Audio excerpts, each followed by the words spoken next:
All right, guys. So Pete Hegseth's speech in front of all the leaders of our military. It was 45 minutes long. I'm sure he was reading from a teleprompter. But there's a skill to that. You can't just look at the teleprompter the whole time and not move around, not acknowledge the crowd. I give him credit. There was maybe only 1 or 2 times he stumbled over his words. I'd say maybe 5 times. 2 significant that may have changed his rhythm of expression, and may have thrown off the passion. But he did a pretty good job at resetting himself, at starting over and sticking to the point, staying on track, emphasizing certain things, going away from the teleprompter. Maybe on the teleprompter there was some key points. There was some things he said that seemed to be a little silly. And may have went with his age, a very young man. I would say the men that he was speaking in front of, the leaders of the military, are probably more qualified than him for the job. But again, that position has to do with the face. And in essence, he's working for those individuals. He represents those individuals. Maybe he's younger, probably maybe they have more maturity than he does. Again, his past is a little gray. It's a little gray, his past. But I think he did a great job. I'm not sure if he prepared a lot. He didn't seem nervous. Again, he got some points across. It was assertive. It didn't seem like he wasn't the man for the job. He had control.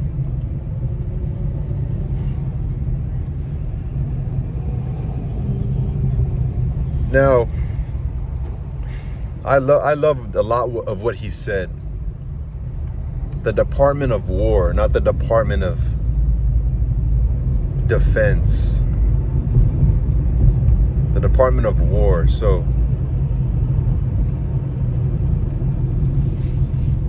when he first got the position, and when we got to listen to him speak for the first time, you heard lethality, effectiveness, lethality. To be formidable, to be dominant. And then when you hear him raise the standard of every individual who plays that position, whose job is to protect this country, a service member, a sailor, a Marine, a soldier, an airman. No matter if you're in the ship, you're the one behind the gun, whether if you're a mechanic or an engineer, someone working in the office. The established protocol, the minimum requirement has been raised. And the command to be fit, to be in shape, to be mentally sharp, to be physically sharp, to actually have put forth the effort to be prepared. I mean, some of these countries that don't seem to like us, they don't have the same culture as us. They don't have the same leisure as us. They can't go to McDonald's every corner. They don't work a 9 to 5. They don't even have homes to try to even strive for. So they're 24/7 living that life. They don't go to PT for maybe 3 hours a day. They live and breathe. And they're driven by another desire. Like, use an analogy to the team that, keeps losing to you every championship, they haven't tasted victory. So, and when it comes to seriousness of war and people actually dying, that's somebody's loved one and family, and they feel they're getting the short end of the stick. It's almost insane, the policies that were implemented, this diversity, equity, inclusion.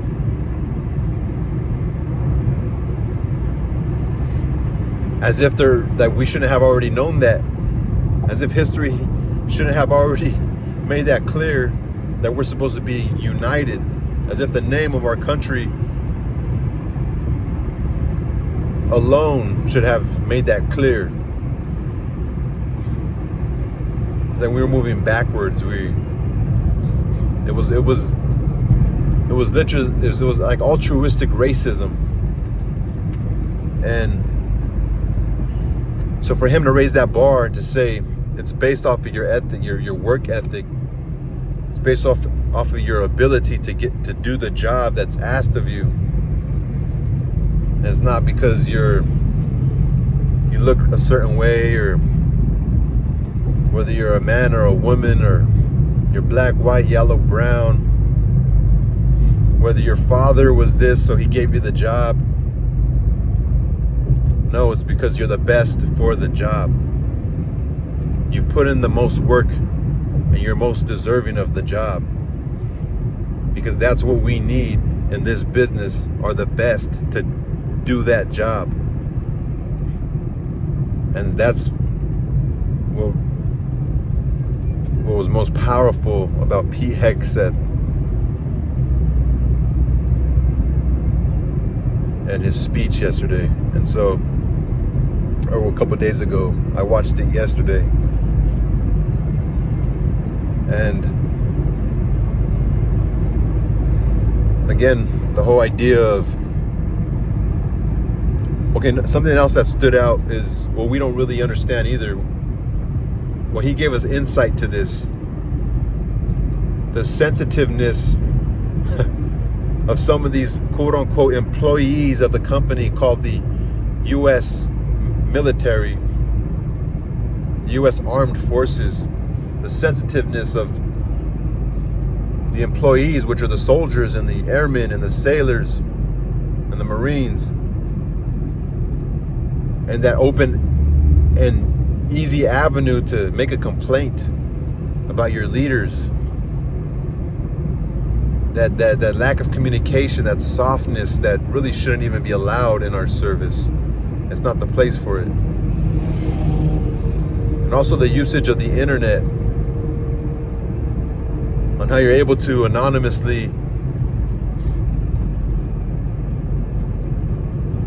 what is that word? The word is called calumny, as when you use gossip and slander and defamation to ruin the reputation of somebody. When you can lie about somebody to make them look bad, that's called calumny, and that ruins a country. If you guys read books, you would learn about that calumny. And again, going back to Machiavelli and his book on discourses, talks about calumny. And that's why it's very important to establish law and order and to cut that out quick. You have a company and someone in your company is talking bad about you, talking bad about the boss. That's a virus that creates a weakness, that creates a vulnerability there. That's when that person can easily be manipulated by your competitor. Hey, what are the secrets of your boss? Why is your boss so successful? And when you have someone like that who's not loyal to the company, they can't be honest that they're not loyal. Maybe they just tell you, hey, I'm not happy here and I don't want to do something that's going to ruin my reputation. So I want to avoid all that, and thank you for the opportunity, but I got to go.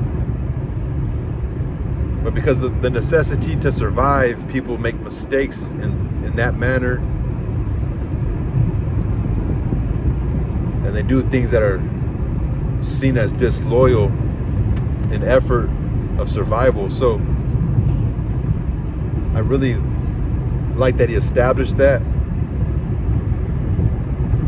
And as far as where we stand, maybe America's military is already too tarnished. Maybe we're already too far gone, but at least we're not giving up, and we're trying to reestablish dominance again. And one more thing before I go, I don't know if this is a show of force. Nonetheless, I like it because it's not cowarding, at least. It's not bowing down to our adversaries. And also, I'm not sure if this is, again, just going off of Pete Hegseth and just who he is, right? He's an American born. He's only maybe less than 10 years older than me, so he grew up in the same culture of materialism and capitalism and having modern things, having nice things, and having the ability, right? Not living in a third world country. So he didn't talk like a hungry fascist from Italy whose whole ideology formed out of war and starvation and revolution and like true lethality, you know? And so I didn't see that. I didn't see some Nazism speaking with... I saw someone speaking as an American and trying to reestablish that wall of offensive and defensive and that protection for our country. And so I just found it pretty fascinating and interesting in itself. Something new. And him personally, I think he did a good job. So let me know what you think.